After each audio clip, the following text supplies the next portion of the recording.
I'll tell you what, them girls can sing. You know what I'm saying? And not like they're singing, like they're singing. I love our band. I love how people serve. I love this church. It is great to be here, and I'm really glad that you guys are here too as we continue our series, Dysfunctional. And I want to tell you real quick something that happened to me last weekend. Last weekend, I was hanging out with some friends of mine, and you know sometimes you're just hanging out and you start talking about embarrassing things that happened to you in high school, just really those awful stories that were horrifying in the moment, but then you look back and they're not so bad. Well, I was hanging out with some friends, and we started doing that. And one of our friends' parents were in town for some family function, so the parents were hanging out with us too. And as we're sharing these stories, the mom says to her daughter, "Oh, you got to share that story about what happened to you at the grocery store." And if you've ever been around with a parent, when they tell you there's an embarrassing story, you shut up and you listen because you know it's going to be an embarrassing story. So our friend does not want to share it. She's like, "No, I can't believe you brought this up. Why are you saying this?" We're like, yes, tell us the story. So I'm going to tell you the story that she told us. And so what happened for her was when she was in high school, she goes to a Piggly Wiggly, which I didn't know was a thing. Apparently it's a grocery store in the South or something. But they went to a Piggly Wiggly, and she wanted to get some soda and some paper towels.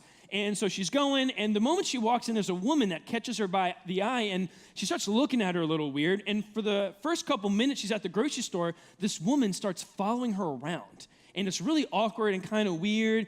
And she goes up and down a few aisles, and this woman keeps following her. And eventually, it gets to a climax when my friend reaches down for a soda and comes back up. And when she does, the woman is in her face. And she's like, "Jessica?" My friend's name is not Jessica. So this is a little awkward. My friend goes, "No, my name's not Jessica. I'm sorry. What's going on?" And the woman proceeds to tell her that, "Oh, I'm sorry. You look a lot like my daughter, Jessica, who ran away from home 12 years ago. And I haven't seen her since. I never got a goodbye. I thought maybe you were her." And at this point, we're all like, this is a wild story. This is definitely weird. You deserve to tell it. This is really kind of out there. And I thought that was the end of the story. No, wrong. My friend then proceeds to tell me that she goes to check out. She takes her soda and her paper towels, and she goes to pay for these groceries. And when she gets to the aisle, the woman approaches her a second time and says, "Hey, I know this is really weird, but I never got closure with my daughter. Would you be willing to let me cut in front of you and pay for my groceries? And then as I wave to you, you could wave back at me and say, 'Bye, Mom.'" Yeah, really weird. And I'm like, this is nuts. And of course, my friend she obliges because she's a good person. How could you not feel bad for this woman? And all of us in the room are kind of like, this is really weird. She needs therapy. Like, this woman needs some help. And so she lets her go through, she gets her groceries, she gets out of there, and she turns to my friend and waves at her. And then my friend, as she said she would, waves and says, "Bye, Mom." And the woman starts tearing up, she starts to cry, and she leaves. Okay, thought that was the end of the story. No, wrong again. So my friend goes to pay for her soda and her paper towels, and the cashier looks at her and says, "Okay, that'll be $126. And my friend goes, no, what happened? I'm just getting paper towels and some soda." And she says, oh no, your mom told me that you were gonna cover her groceries because she had some more errands to run.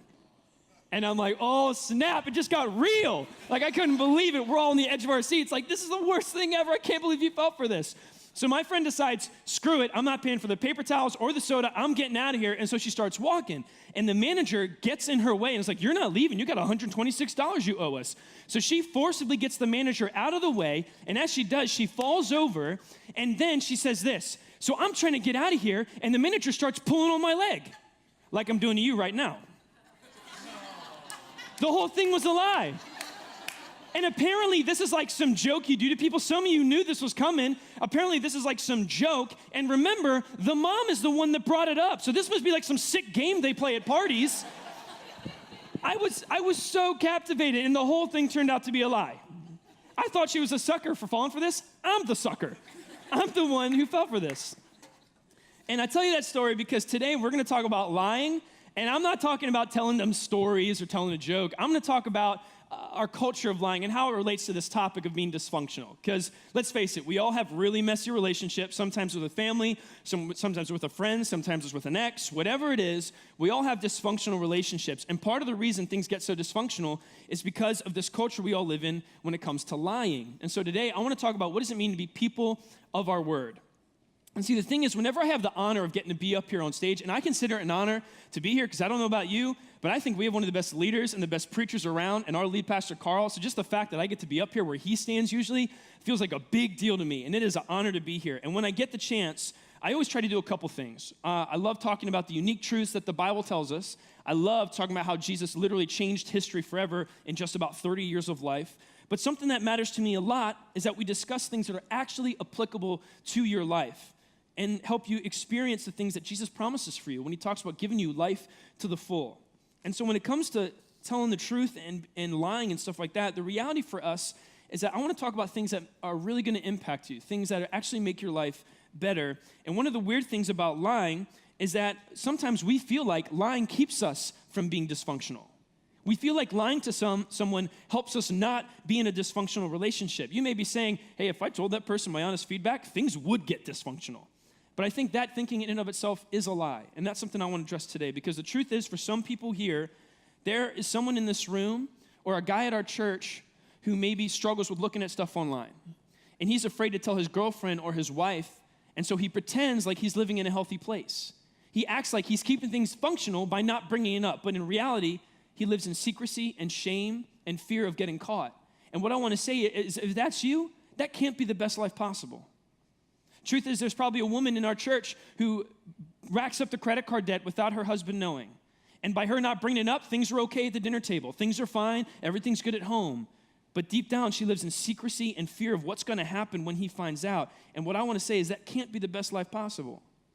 There are people at our church, I'm not saying anyone specifically, it's just in our culture. There's people here who over-exaggerate or mislead or inflate the truth to a point where they don't even notice it anymore.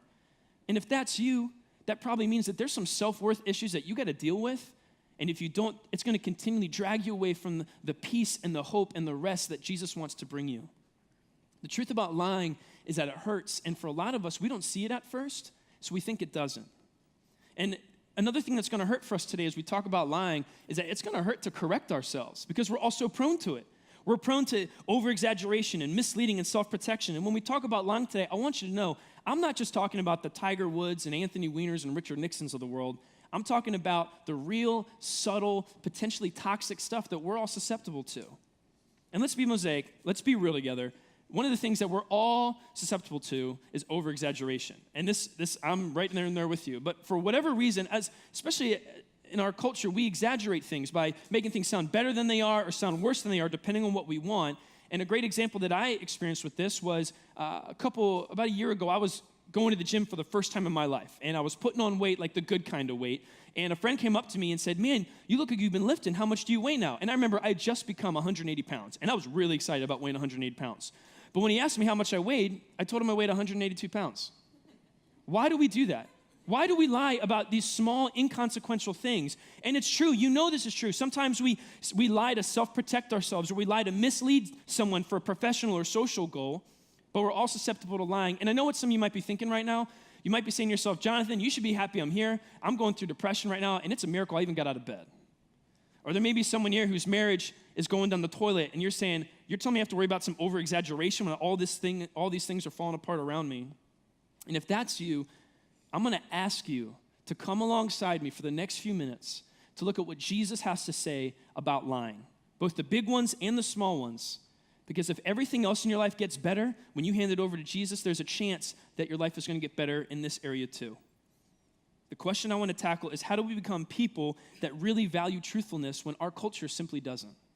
And to do that, we're going to look at Matthew 5, which is a collection of sermons that Jesus gives. And we've been looking at this part of the Bible throughout this entire series. And we're going to be in Matthew 5, verse 33 to 37. And we're going to see how Jesus helps us step out of dysfunction and into the best relationships possible by addressing this topic of lying. So let's start in verse 33. This is Jesus talking. He says, "You have also heard that our ancestors were told, 'You must not break your vows. You must carry out the vows you make to the Lord.'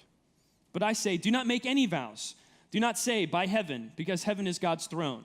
And do not say, 'By the earth,' because the earth is his footstool. And do not say, 'By Jerusalem,' for Jerusalem is the city of the great king. Do not even say, 'By my head,' for you can't turn one hair white or black. Just say a simple, 'Yes, I will,' or 'No, I won't.' Anything beyond this is from the evil one."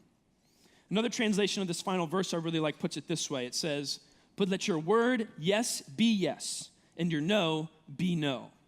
And we're going to get into that last verse in a little bit, but it's really important for us to understand the context of what Jesus is saying. Context is everything when it comes to looking at what Jesus communicates in order for us to understand the why behind the what. It's really important. So I'm going to give you guys two quick context points that are going to be important for us as we proceed to look at the applications today. The first one is that integrity is a big deal to Jesus. And we know that not just because he said it, but because of where he says it in these messages. Up until this point in his sermon, Jesus is talking about murder, sex, adultery, injustice, and divorce.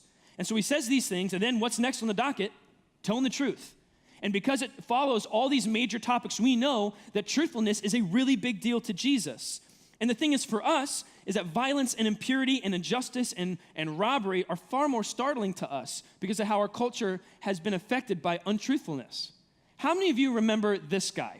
This guy was the official sign language interpreter for the Nelson Mandela ceremonial service. And this is after Nelson Mandela passed away. So this is the guy that was signing for all the people who were hard of hearing at the service. But as the service came to conclusion, people who knew sign language or who were deaf, both politicians and citizens, came out of the woodwork because this guy is not speaking sign language. He's literally making things up. And it's kind of funny to think about now because he's doing like the same three things over and over again. Look, he like touches his face, touches his hands. He does the same thing over and over again. And so when news broke out, this was highly offensive. People were so outraged because this guy is not speaking sign language. And this ceremony service was seen by like 100 million people. Now, real quick, I want to give credit where credit is due. Because imagine being this guy in the board meeting when they decided to hire someone. They're like, we need someone to do sign language for an international memorial service for one of the most influential people of the last 100 years. Who's up for it? And he's like, I got this. Clearly, he doesn't know sign language, but he took the job. And this is a horribly offensive thing, especially for those who weren't able to experience this because he's a liar. And this was a really bad, deceitful thing. But the question I want to ask you is, are you really surprised by it? Like, are you really surprised when you get lied to on a grand scale? Our culture anticipates getting lied to, so much so that we even come up with nicknames for it. Every scandal that comes out now, you just add the word gate at the end of it in reference to the Watergate scandal, and we just go, oh yeah, it's another one. I don't know where you stand on the whole Tom Brady thing, but we call it Deflategate because anytime there's a scandal, you add gate at the end, and you just expect to get lied to. As a culture, it happens so much, we anticipate being lied to. But what Jesus is telling us is that integrity is a much bigger deal than just getting lied to and waiting for the next headline. There's some things he wants us to do about it. And so the first big point is that integrity is a big deal to Jesus for context. And the second big context clue is that every yes and no has weight. And what Jesus is specifically saying here is giving us instructions about how we make promises and how we make commitments. He says not to swear by anything in this text. He says don't swear by heaven, by earth, or by Jerusalem. And these verses are kind of confusing because we don't say things like, I swear by heavens. Like no one says that anymore. But what he's doing is telling us about how we make promises. And real quick, Jesus wants you to know, Jesus isn't quoting the Old Testament when he talks about this. We know that because whenever Jesus quotes the Old Testament in a teaching context, he says, it is written. And in this moment, he doesn't say that. So we can gather that he's actually talking about some oral tradition or oral history that is relevant to disciples, but he's not actually quoting the Old Testament.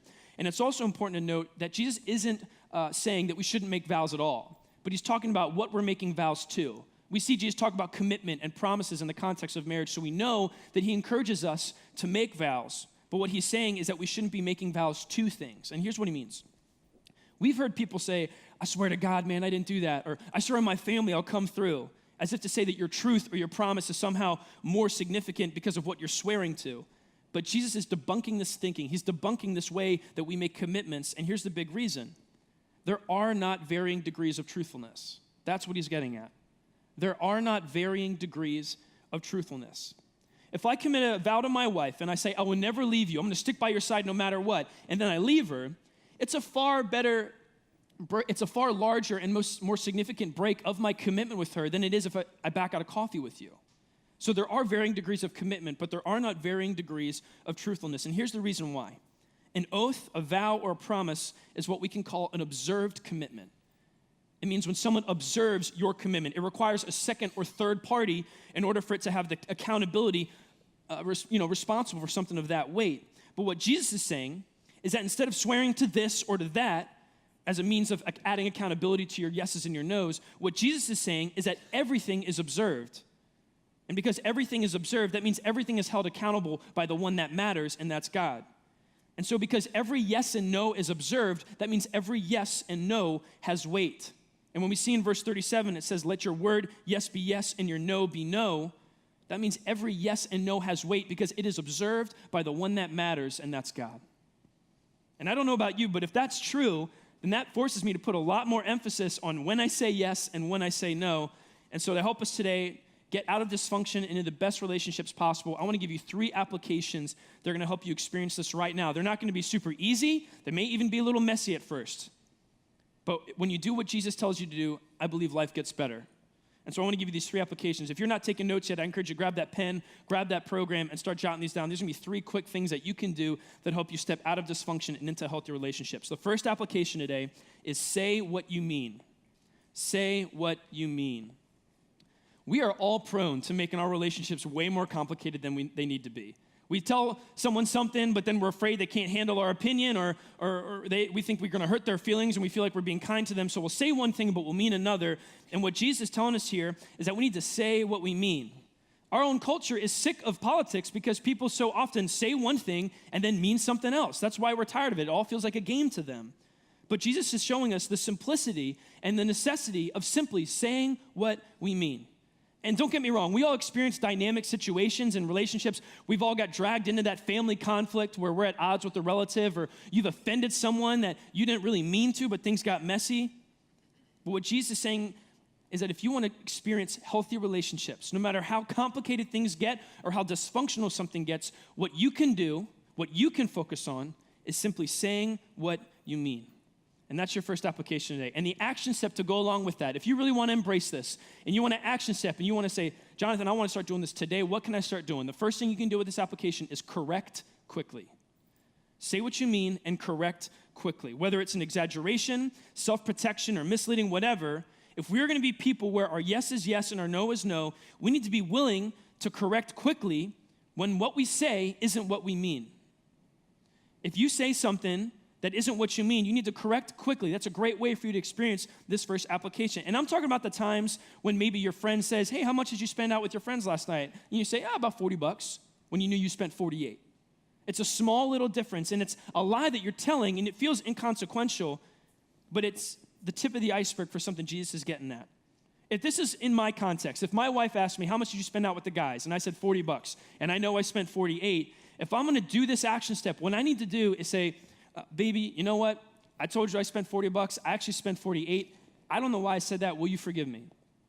When we correct quickly, what we do is we minimize drama while building a culture of honesty. We minimize drama by building a culture of honesty, because in our dysfunctional relationships, if we correct ourselves quickly, then we create an environment where other people feel the freedom to do the same. How would your marriage look differently if you corrected yourself quickly when you misled? How would your business look differently if all your employees corrected themselves when they misled you? How would your relationship with your coworkers look differently if you immediately said, you know what, I didn't mean this, I'm sorry, I said what I didn't mean, here's what I really mean? How would things look different for you? And here's why this matters. Because if you're not honest about $8, what are you gonna do when life gets hard? How solid is your relationship really going to be when you actually offend someone? Or when there's that family drama, or when it's a lot harder to have kids than you thought it would be. If you can't be honest about $8, what are you gonna do when life gets real? And when it comes to this action step today, the time in which you do it matters a lot. Because if I lie to my wife about that $8, it's gonna be handled a lot differently if I say it in the moment than if I wait 5 or 6 days. Addressing the misleading things that we do in the moment helps us eliminate the lie from festering inside of us and turning into something toxic that can really affect our relationships. And so I want to encourage you guys to say what you mean and correct quickly. And here's one last note on this. I don't want you to go into the world and say, my church told me to tell the truth no matter what, regardless of complete dynamic situations, whatever. I don't want you to do that. What I do want you to do is be honest, say what you mean, and when you tell the truth with love. Love doesn't condition telling the truth, but love conditions how we tell the truth. Because if you're just focused on telling the truth and you're completely disregarding the environment or how it might be received, really all you're focusing on is telling the truth, and you're a self-righteous, irritating person. If you tell the truth, you want to tell it in a way that makes people receive it well, because that's the point of the truth, that it mends a relationship, that it brings peace to a relationship. A famous pastor and author, Warren Wiersbe, put it this way. He says, truth without love is brutality, and love without truth is hypocrisy. Truth without love is brutality, and love without truth is hypocrisy. So I want you to say what you mean, correct quickly when you don't, and speak the truth in love. The second application for you today is say what you'll do. First one, say what you mean. Second one is say what you'll do. And these sound really similar, but there's a small difference I want you to catch here. The first one, say what you mean, focuses and forces us to evaluate how we communicate with others. Say what you'll do forces you to evaluate how you commit to things with others, both of which are key when it comes to being people of our word. So I want to share with you the action step with the second point that's really been helpful for me, both professionally and in my relationships, and I've been really working on for the last year and a half or so. And your action step with the second application is under promise, over deliver. Under promise, over deliver. If you're someone who's susceptible to getting caught up in a moment or an emotion and making a commitment that you're not sure if you can uphold, under promising and over delivering is a great way for you to be healthy. It's a great way for you to make sure you don't get caught up in dysfunctional relationships. And this is just one principle, one of many reasons why I love working for our lead pastor, Carl, because he challenges our staff and challenges our church to be a church that under promises and over delivers. Whenever Mosaic says we have a big announcement, you know it's a big announcement because we don't go saying that every other week. In fact, over the last 2 years, the only 2 times we've really done that is one, when we talked about how you all gave nearly $1.4 million to launch our second campus. Great job, by the way. That's tight. And the second time we talked about the big announcement was when we told you where the second campus was going to be. And real quick, if you don't know this yet, this fall, we're going to be one church in 2 locations. We're going to have a campus here in Elk Ridge and one in the Odenton, Crofton, Gambrills area. We're going to meet at Arundel High School. Really pumped about that. If you want any information about that, check the Mosaic Arundel box on your connection card or come talk to me about it. If you can't tell already, I'm really excited about it. All right. But you got to under promise and over deliver. And think about this. The last time a family member or a friend really offended you, it's probably not because they're a deceitful, conniving person. It's probably because they overpromised and underdelivered to you. And I'm not saying you have to be legalistic about this and become paralyzed with indecision about what you commit to and what you can't commit to. But what I am saying is be realistic about what you can do. Become a person where you can say what you'll do. Under-promising and over-delivering, this principle alone will help you avoid letting people down. It'll help you say what you'll do. You'll avoid over-communicating or over-committing yourself because even someone with the best intentions can lose their integrity by constantly over-promising and under-delivering. So I want to encourage you to under-promise and over-deliver. So your first application today is say what you mean. Second one is say what you'll do. And the last one today is do what you say. Do what you say. Being a person of your word means that your actions support the things and the values that you say. There is an ESPN reporter named Britt McHenry who got into some hot water a couple months ago because she was caught on camera berating an employee for a tow truck company. And she said some really horrible things to this person, and I can't show you the video because it's so bad. But towards the end of it, she recognizes the fact that she's on camera. And it's one of those like horrified moments where she's berating this woman and being a complete jerk, and all of a sudden the camera's up here and she does this one of those like you can see she's terrified, like her whole career might be falling apart. And she got suspended for a while by ESPN, and her first day back, I think she was covering a Caps game or something like that. But she sent out a tweet and said, here's a link to my apology I want to give to everybody. And she wrote this really long apology. I'm not going to show it to you today, but one of the things that she says was that in her apology, what I did in this moment is not who I am as a person. And I hope no one judges me on this alone and realizes that I value integrity and caring for people and being a person of character. And you know, those are really nice words, and I believe she wants them to be true. But here's something that's true for not just Britt, but for all of us. You are your most honest when you think no one's watching. You are your most honest when you think no one's watching. The Hall of Fame basketball coach John Wooden put it this way: the true test of a man's character is what he does when no one's watching.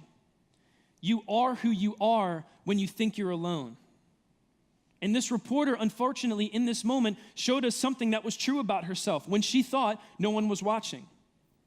And what I'm saying is, in order to be people who do what we say, we need to realize that who we are in private is the best indicator of our integrity. That's where we need to evaluate ourselves. Not simply what we do in public, but who we are in private. And I don't want to stand up here and bash someone for making a mistake that went public. I've made mistakes. I've been rude. I was just lucky enough that it wasn't on camera. But I don't want to stand up here and say all this without telling you about how this has impacted my life.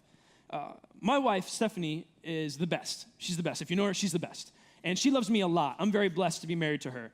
But she hates my guts when she catches me using my phone while I'm driving. Some of you are judging me right now because I use my phone while I drive sometimes. It's something I'm working on. Give me some grace.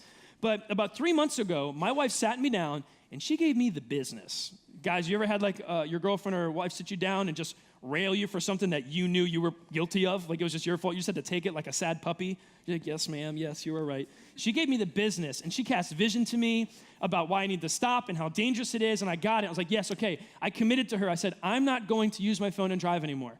And for the next couple of weeks, I thought I was pretty good. But the reality was, I was really good at not using my phone while driving when my wife was in the car. It wasn't even a thing. I didn't think about it that much, but I was good at not using my phone when she was there with me. And I wasn't even thinking about it, but we left the gym together driving separate cars. And on the way back, we're on this long group text, and I had texted the group not even thinking about it, forgetting she's on the text thread. So when I get home, my wife's in the living room just like, what are you thinking? She just looked at me like, what are you even thinking? And in that moment, we had to have another conversation. And I was confronted with the same reality this ESPN reporter faced. I was not doing what I said I would do. I was not doing what I said I would do. I didn't realize that what I thought I was committing to, I really hadn't made it a priority in my life. And I could tell that because of what I was doing in private. And the truth is, for me, when I'm in the car alone, it's in those moments when no one is around that I'm confronted with the question, am I a person of my word? Am I going to put my phone down, not risk my life, and am I going to do what I said?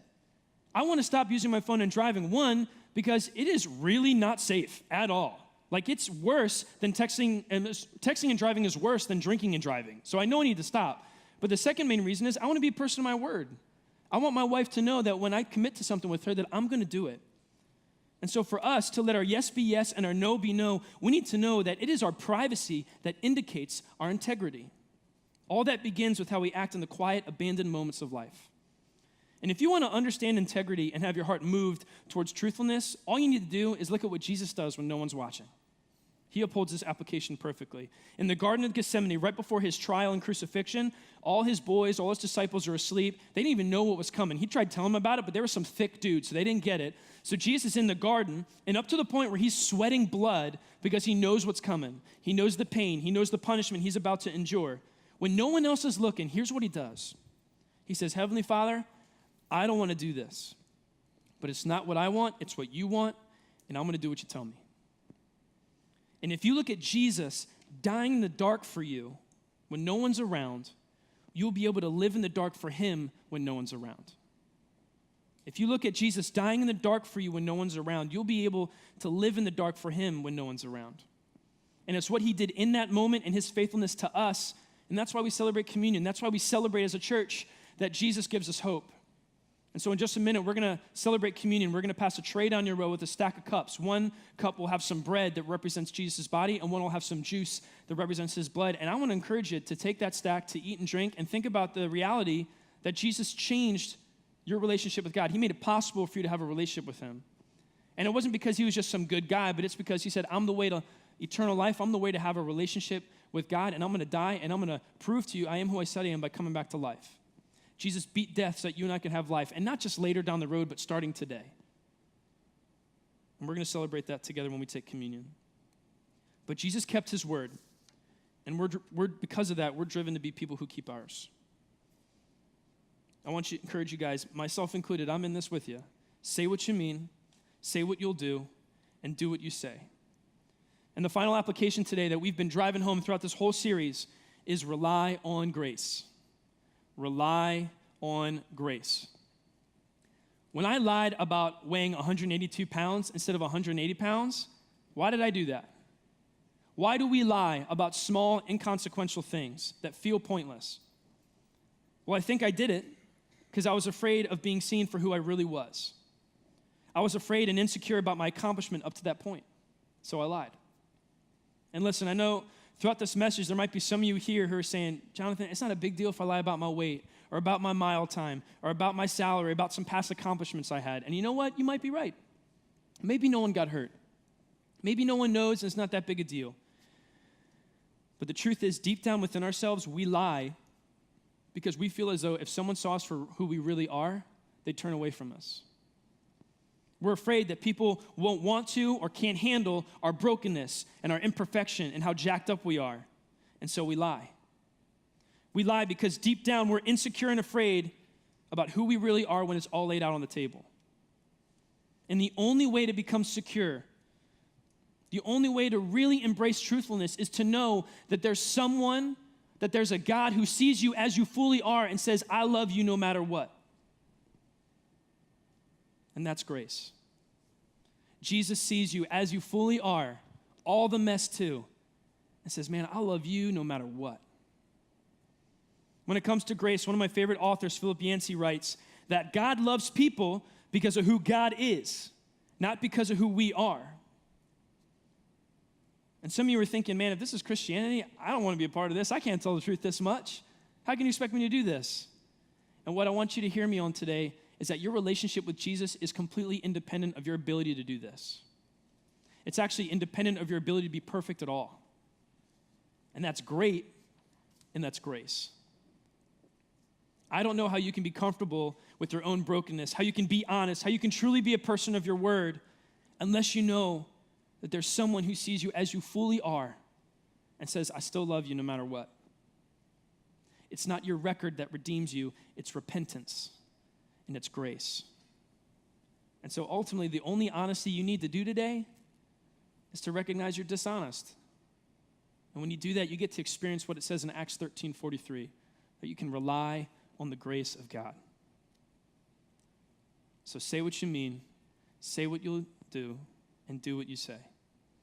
Let your yes be yes, let your no be no, and let Jesus be the one that carries you even when you don't. And then you can watch grace radically transform yourself and your relationships. Let's pray. God, I'm really thankful that it's not what I've done in my past that defines me. It's what you did for me that defines me. And God, as we talk about this very real and personal and frequent issue that we all deal with of lying, our tendency, God, is to kind of throw it under the rug. And I know I'm guilty of that too. But Jesus, I pray that in these few moments we have here together this morning that you would convict us, that you would move us to really be honest with you and realize maybe we need to confess some things to some people. And God, I know that there's no way that we can do this long term without embracing grace. Grace is far more motivating than guilt. And I pray, Jesus, that in this moment we would remember that you love us no matter what, no matter how amazing that feels, that we would know it's real and that you're there for us. In Jesus' name I pray. Amen.